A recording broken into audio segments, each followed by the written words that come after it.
And it didn't matter how hard I was trying. From being a loving husband, admired grandfather, and a pillar of my community, I was about to become the sick, old diabetic who could drop dead any minute.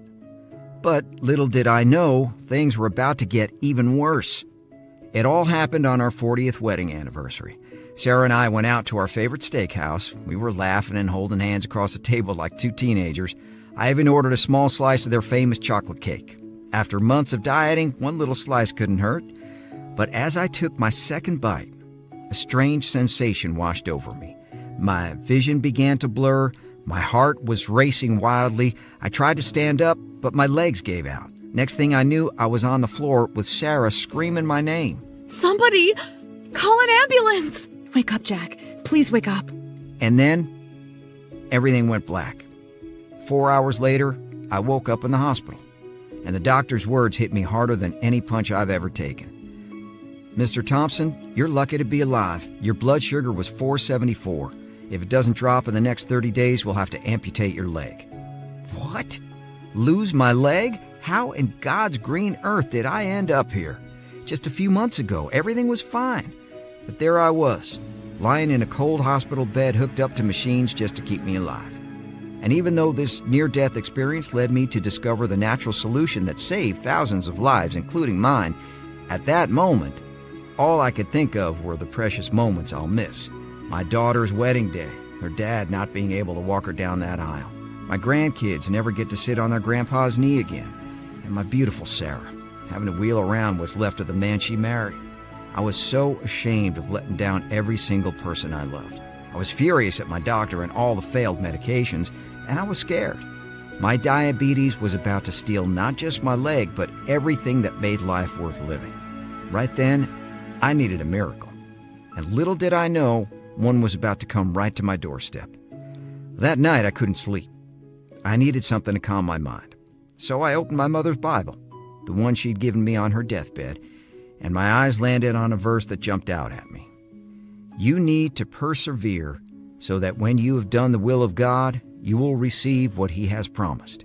Hebrews 10:36. Well, those words hit me like a ton of bricks.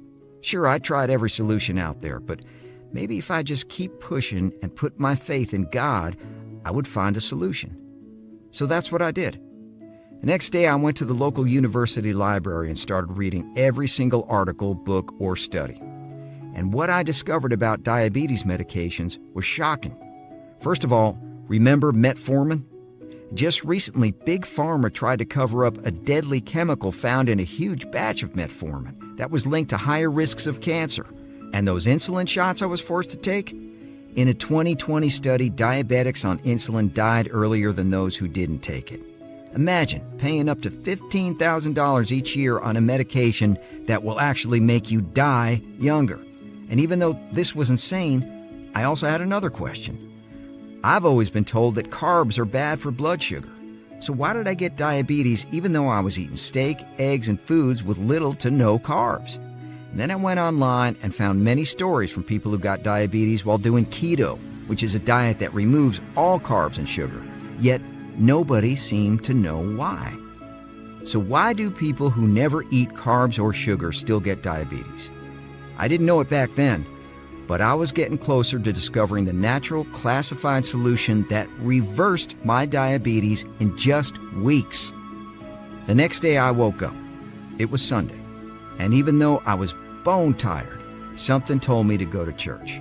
Thank God I did, because when I arrived, the pastor introduced me to the man that saved my life. His name was Dr. Ethan Hawk Wilson. He served as an Army surgeon in war zones, where he patched up more soldiers than you could count. And even though he was in his late 60s, he had the vitality of someone half his age. Hey, Jack, Pastor Jim told me about your health troubles. Look, why don't we meet for breakfast tomorrow? I might have something for you. Well, little did I know, after serving in the Army, Dr. Hawk had become a certified diabetes specialist. He now has a small clinic where he helps Army vets with diabetes and other chronic conditions. So I accepted his invite. The next day, I went to Dr. Hawk's home for breakfast. But as soon as I entered his kitchen, I noticed that the table was stacked with pancakes covered in a red, thick syrup. I don't think I can eat any of those, I told him. He just let out a hearty laugh. Then he stuck a finger in that thick red syrup. "That's what most people think," he said. "See this stuff, Jack? This is actually the answer you've been looking for." Then Dr. Hawk told me something that blew my mind. "Jack, I know everyone has told you that sugar and carbs are the bad guys and that you'll be on meds forever. But did you know the first insulin shot was given in 1922? That's right. So why are we using the same old stuff from 100 years ago? And why are diabetes cases at an all-time high, even though we're actually eating less sugar and carbs and taking more medications than ever before? Because the truth is, everyone is looking in the wrong place. And here's why your blood sugar struggles are just not your fault. You see, Jack, the root cause of erratic blood sugar is actually not your genetics, your diet, or your insulin levels. Instead, top Yale University scientists just revealed that the real culprit of high blood sugar is actually a forgotten, leaky organ inside your body. That has nothing to do with your gut, pancreas, or kidneys. This sneaky organ makes up 90% of the blood sugar inside your body. But when it gets damaged, the organ can flood your body with toxic glucose, spiking your blood sugar overnight and skyrocketing your risks of deadly complications, even if you take your meds or follow your doctor's advice like gospel. So what is this leaky organ? Well, it's actually your liver. And while you may know a little about your liver and blood sugar, here's the part that even your doctor misses, because it was just discovered in the latest studies, stuff that's not even public yet. You see, when your liver is working properly, it produces blood sugar through a process called gluconeogenesis, which literally means sugar creation. Then it releases this sugar bit by bit, giving your body the energy it needs. But here's where things get scary. After looking at the liver health of 360 blood sugar patients in my clinic, I discovered that in all of them, the process of sugar creation was broken. Their livers went into overdrive, making way too much blood sugar. And when the liver can't store all this new sugar anymore, it starts leaking excess blood sugar in your body, spiking your glucose levels overnight. Experts now call this condition diabetic leaky liver. You see, Jack, liver's just like a faucet that controls the flow of your blood sugar. Imagine you've got a broken faucet that won't stop dripping. At first, it's just a few drops until your sink fills up. Then water spills onto your floor, and soon enough your whole house is flooded with water. Well, the same thing happens when you have a leaky liver. First, the excess sugar leaks into your blood until it starts flooding your entire body, damaging your internal organs, leading to stuff like vision loss, nerve pain, heart attacks, or memory loss.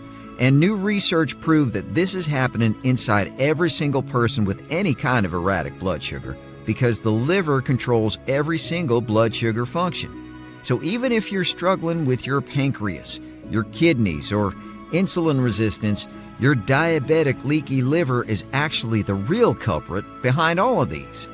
Yale University scientists even revealed that a diabetic leaky liver can instantly trigger blood sugar spikes, lower your insulin production, causing diabetes in millions of people over 35.